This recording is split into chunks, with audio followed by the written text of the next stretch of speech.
All right, now that we have an idea how the interface works, let's start taking a look at some of the tools that are available for us. So I'll start by selecting him and let's create some interactive groom splines. I'll call these, let's say test02, and I think the rest of the settings are fine. While we're just going in and testing things, I am going to keep all of the hairs just kind of on the entire mesh. Once we're ready to just do the hairstyle, we'll go ahead and use that bald cap. So for starters, let's go ahead and bring up our different tools. They're going to be found here under Generate, Interactive Grooming Tools. And we'll go ahead and tear those off and just put that right there. So for starters, we have both the density and the place brush. These are going to be for adding hairs or also removing hairs. Remember, we actually saw these. If we go ahead and open this up right here, let's go ahead and bring that down a bit and select the base. You'll see that these brushes were also available under the attribute editor when we're selecting that. You can see here's our density brush, and if we drop down, there's our place brush. Now remember, we can increase the density here, let's say 2, and I can double all of that density. However, what I can also do is make use of the brush. So I'll go ahead and select the brush, just click the option box there. You can see it'll bring up these options here. However, that's just the tool settings. You can see I can always switch back to the attribute editor. I'll go ahead and make sure those are reset. And before I go ahead and start, I'm going to come down here to Symmetry Settings, and we'll make sure that we select Object X. So you can see I can actually paint on both sides at once. And if you take a look, my current brush size is 40, my strength is 100, value is 1, and paint operation is increase. So you can see I'm now adding hairs wherever I paint. Now, when we're dealing with these new interactive groom splines, it's not the way it was in the other XGen system. Every single hair we see here, these aren't guide hairs, these are the actual hairs that will render. So if I want some more hairs in this area here, if it just doesn't look right, I can just add them here, and that's exactly how many hairs will render. If I want to remove hairs, I can just switch my paint operation to decrease. And I can go ahead, you can see, and remove them pretty easily. I can also use set, which gives me a set value. See, I can probably increase that set value quite a bit there. But that way, everywhere I paint will have the same amount or the same density of hairs. Or, of course, I can choose smooth, which is going to try to take whatever hairs are in the area and try to give us roughly the same amount. It'll kind of blend the hairs together, which is really useful. So if I have a really high density area and a really low density area, I can use that smooth to blend between them.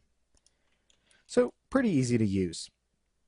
Now, if we take a look at the next brush, which is Place Brush, I'll go ahead and select its option box there. It's also for adding hairs, but it's very targeted. You can see if I just click, I can add the hair wherever I want. So it's very, very specific. You can see that we also have an interpolate option here, which is going to allow me to add hairs in areas that have already been combed and have them match. We'll take a look at that when we actually get that far. So we can also use this to remove hairs as well. So you can see I can kind of, oops, let me try to actually get in there.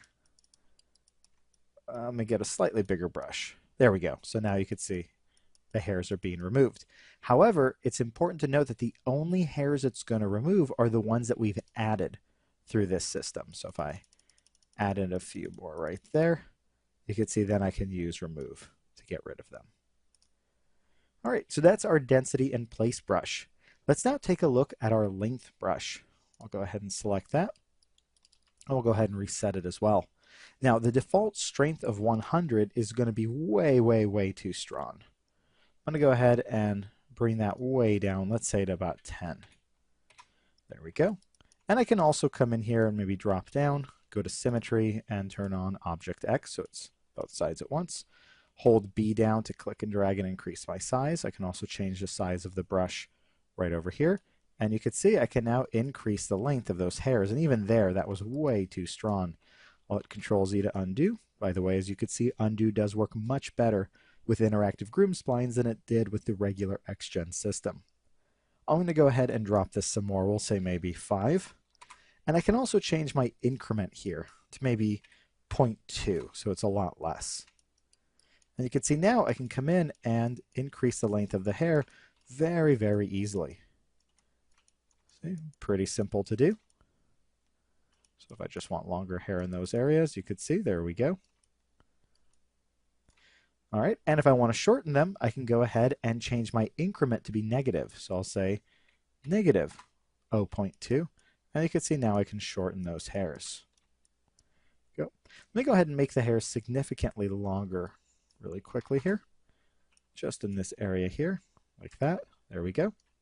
And you can see I can change my operation from scale to smooth, which will blend the hairs. Now that's initially a little bit too strong on the blend, so I can go ahead and bring that strength down. And you can see it's kind of just blending them back together so those lengths all match again. Now we also can set minimum and maximum length so you don't exceed them. And other than that, it's kind of works just as advertised. So the next brush is going to be really, really cool. It's one of the most unique brushes I've seen in almost any hair system. Let me go ahead and increase this length just a little bit more. We'll go ahead and increase that again. Maybe something like that. There we go. So we just have some really long hairs there. Okay. Maybe right there, and I can maybe use my smooth right there a little bit. Okay.